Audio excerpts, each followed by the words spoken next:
Actually, he's made it a little easier because I don't have to get to gatekeepers, etc. But I got to whoever that was, and I'm there in some place in wherever they have breweries, and they're going to come out and meet me in the foyer. Hi, Mr. Jones will be with you in a minute. I say thank you very much. Blah, blah, blah. They bring me into a boardroom if they have one, or his office, and you go through the very preliminary formalities. Now, all the way into the building, I'm looking at everything on all the walls. Okay, does he have Little League pictures? Does he have Army pictures? Does he have skiing pictures? Does he have pictures of old people and young people? Old people probably are his parents. Does he have pictures of his kids? I'm scanning all this, and I'm putting it in my data bank.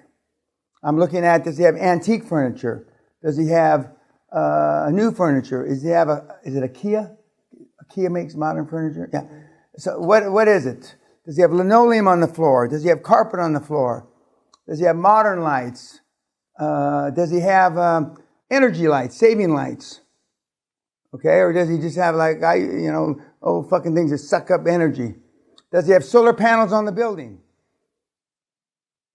I'm looking at all this shit. And now you can see this shit on Google Earth. You can put an address in. You can get a lot of information. Is he leasing the building? Does he own it? If he owns it, how you will have gotten this information before you got there. How long has he owned it? How old is the brewery? How is the brewery in certain parts of the world? You can figure out. You can find out. Is it a C corp? Is it an LLC? Litigation. How much litigation do they have? Do they have any litigation? If they had litigation, did they win? Did who represented him in the litigation? Was it Joe Schmaltz from Eureka? Esquire, who's getting ready to be disbarred? Or is it Sussman Godfrey, the king toppler, Steve Sussman? Who are their accountants? If you got introduced by accountants, you know who their accountants are. So you ask the accountants who are their lawyers, their regular lawyers, not just their litigation lawyers. So by the time I go in, I know what hand he wipes his ass with. And now it is easy because of the internet. It's easy. Okay, now I'm walking down the hall. I'm looking for these pictures, awards. He's got the Brewer of the Year in 2011, 12, which is also on the internet. So they bring me into his boardroom. I see he's got a boardroom, a small boardroom. I'm looking again. They'll have shit on the walls. Do they have real art or pretend art? Is it Art Deco? I mean, all this stuff means something. Now, is it real china they serve you coffee in, or is it, plastic cups? Or the spoon that you put the sugar lump with, is that silver, aluminum, or aluminium, as they say here? What is it? Okay, are the people in the office dressed in jeans and T-shirts, or do they have the women? Do they have skirts or little business suits or whatever? All this means something. Where he's coming from. Okay, part of the background that I'd look up is the owner or are the owners? Did they come up the brewery ladder? In other words, did they work in breweries? Yada yada. Or is this an accountant that decided in retirement from PwC he's going to buy a brewery because he always wanted a brewery? And there's some of those guys. What kind of cars are in the parking lot? Are there four-wheel drive with a 30-30 in the back window? And believe me, in parts of the country, that is exactly what they have. Now, you get in trouble doing this, but I used to check to see if they lock the cars. But I mean, you get in trouble now because people think you're going to steal or some shit, but I used to check to see if they lock cars. Because if they don't lock the truck and there's a 30-30 rifle in the fucking back window, their idea about law enforcement is different. Okay? I try to find out where he lives in relationship to his brewery. Does he live in, a fancy area, or does he live in a working class area? Okay, so now I'm in, and he's there, and I've assimilated all this information. Is he on time? Or does he keep, does the peckerhead keep me waiting?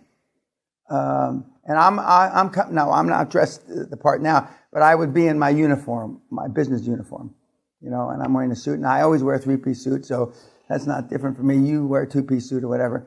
So I wouldn't be dressed up like Santa Claus like I am today. Is he? Even though you know he's going to be Jesus. I don't care. I don't care. I don't care. I mean, I've done this a lot of times all over the world.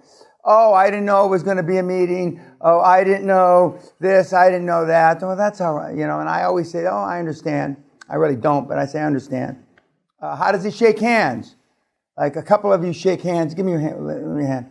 Vincent. Okay. Some of you took a class where you somehow try to get a bigger grip. I don't know who the fuck ever taught you to do that. But I mean, does he shake hard? Is it just a firm shake? The ones that kill me are the women that try to give a man shake. What I want to do is just slap them. Is that a class? I mean, do they teach you how to do? Why the fuck would you do that? I have learned lacrosse too. Pardon? They may have been on a lacrosse team. Oh, okay. Oh, well, I didn't think of that. Because I know women have an advantage in this. They just got a flat fucking advantage. Professionally, they don't have to, it's not sexual or anything. They have an advantage. Because most men underestimate women.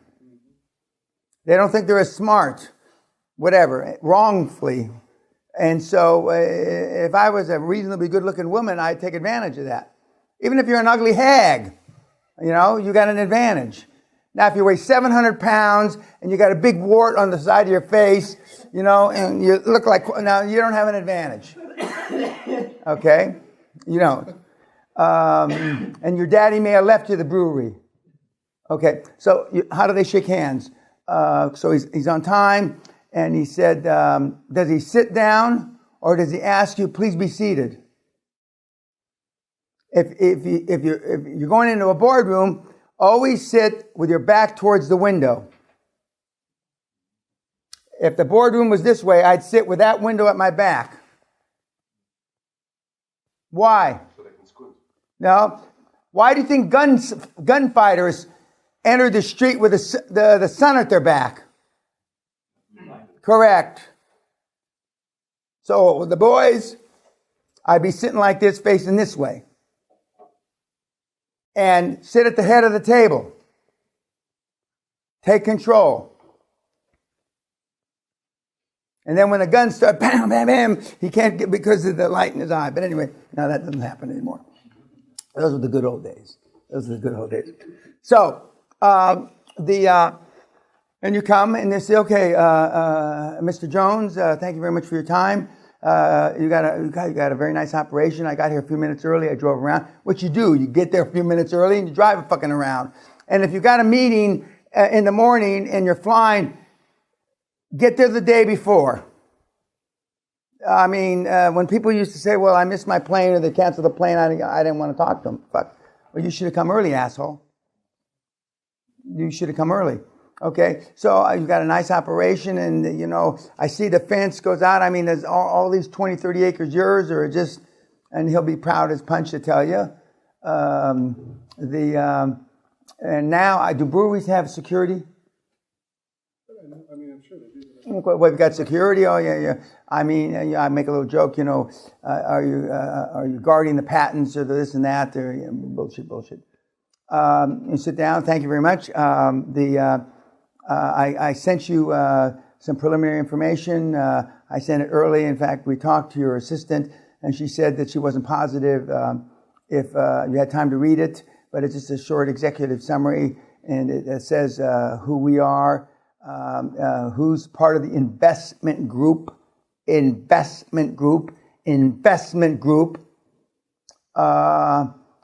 our experience in the brewery business. A good portion of our experience comes from big breweries, the guys that you're taking market share away from. and we have really just a minimal amount of experience in the micro business, and that's what we're trying to expand into with our investment group. And are there any questions on anything that if you had time to read it? If not, I can just give you a 2-minute short synopsis. Now, if he did read it, he may say, no, I pretty much understand. You got a very impressive board, group. 116 years or whatever it is of experience. In fact, they may know somebody, but you get through that bullshit. And we want to acquire microbreweries in the northeastern, western United States, wherever it is. Wherever he is, that's where you want to acquire. Doesn't make a shit where it is. If it's in, Peckerhead, fucking Kansas. That's where, okay. Because you're there, right? And if there's any lull in the conversation, which there normally was, I see that you were at Machu Picchu. Like the picture back there with David. Machu Picchu, which is in Peru. Yeah, whatever. I don't give a fuck if it's, whatever it is. You see that. He says, I went there for our 40th wedding anniversary, whatever the fuck it was. Okay. The numbers that are in the public domain, and you always, when you say that you're going to know something about his business, it's because it was in the public domain, not because somebody stole it and gave it to you. Most of the guys that own these companies don't know what's in the fucking public domain, or if it's not in the public domain. I see that you've been having accelerated growth last 3 or 4 years. That's exactly what we're looking for, and we would be very interested to talk about taking a position. You don't say sell out a majority; you just say take a position. That's how you start the conversation. And he'll either say, "Well, we really haven't thought about it," which is a fucking lie. But anyway, we really hadn't thought about it, and it's everybody wants. And if he says, we have 4 or 5 more years of growth built in. Yes, I understand that, but even the most remote sales starts with a conversation. I used to say that people like that, even though it was against my personality. Even the most remote possibility of a divestiture, because some of these guys don't like the word sale. Even the most remote possibility about a divestiture. I know that's a big word for some of you guys, and especially the YouTube fucks. Starts with a first conversation. Okay, so far you've done. They think you're a professional. You trick fucked them.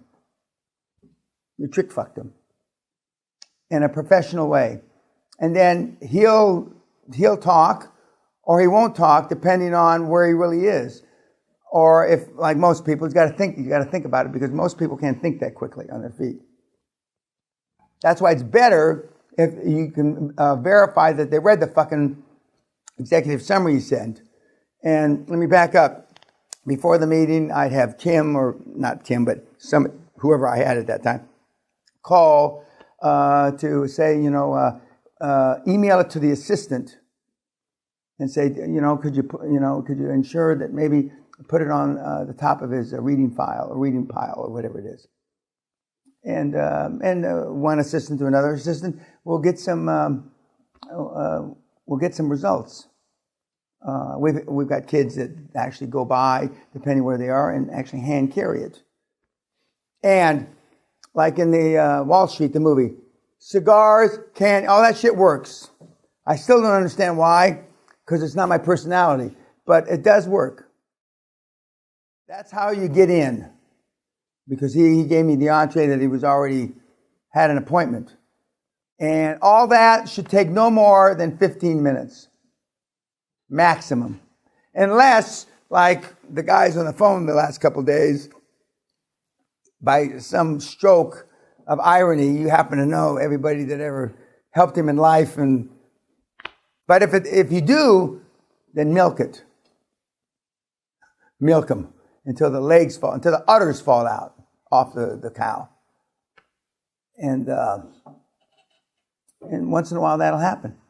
Or once in a while you'll have a director that knows the guy from his days at Anheuser-Busch.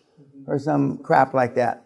And we use everything that's legitimate. And then sometimes like Dennis Emir, the Babson guy, who's probably the Babson graduate school is probably as good, got one of the top 10 alumni for business schools in America. I mean, the people that come out of that school, I mean, he's got a fucking gigantic amount of people to call. And so, and then he, you know, it's easier, you know, or your daddies went to school together, you went to the same school, and all that shit works. And if you have it, use it. But it's not necessary. It's not necessary. You know, some of the guys up there, you know, didn't go any place. And some of them went to Harvard. You know, some of them have no degrees, and some of them are PhDs, you know. So that part doesn't matter. So don't be intimidated by that. And the problem with LinkedIn, I think it's 99% great vehicle. But the problem is, I see from you kids, is when you find a guy that or a gal that fits your parameters, you get too awestruck by their fucking resume. Just remember, they wouldn't have their fucking name in there if they didn't want another job. If they didn't want a directorship, they wouldn't be there. You don't just, I know guys, my contemporaries, that they wouldn't touch LinkedIn with a barge pole, as they say in this country. Fuck, what do I want that shit for? Fucking morons contacting me? So, you know, you're on Madison Avenue and she's wearing a skirt up to here and it's 4 below zero. She's there for a reason. It's not to make small talk. So everybody on LinkedIn, you know, and is there for a reason. So don't be so awestruck by their resumes. I spot check the resumes, or I don't anymore, but I used to spot check them. You know, the easiest place to spot check, the guy supposedly got an MBA at Columbia. I mean, it takes 5 minutes checking on Sam Jones, Graduate School of Business, MBA, Columbia, 61, or whatever the year is. And if that's a no, next. That's it. There is now if it's really 62 instead of 61, I mean some bullshit. That's okay. But I mean, no, we never heard him or her. Then it's next. And the same thing. Well, they don't normally list that they got sanctioned by the Security Exchange Commission on their LinkedIn. But after talking to them, like Cures had a couple where they got in trouble, but I wasn't named in the indictment. Next, I wasn't named in the indictment. That means he had a good lawyer that copped the plea that he wasn't named in the indictment. That's all that means. I wasn't named in the. I forget how you phrase it to McCure, but that was next. But he's big hitter. Next, and then normally that person has already referred 3 people to you. One of which might be the accountants. And, you know, he only missed jail by the skin of his ass, like Weed Man, you know. He happened to get out the alley and, you know, jump on his motorcycle and head off into the weeds, you know, ahead of the law. So next, I mean, there's too many people on there. You know, I haven't done this in maybe a year, but I printed out pharmaceuticals. What did I put? Because I wanted to see what ARIA, you know. I printed out and I had, you know, 600 people or 508. I mean, I didn't refine the search. I didn't go through it. But I mean, there's a lot of people. And you put in oil and gas, I mean, there's a gazillion. There's no reason to find a shortage of people for your dream team.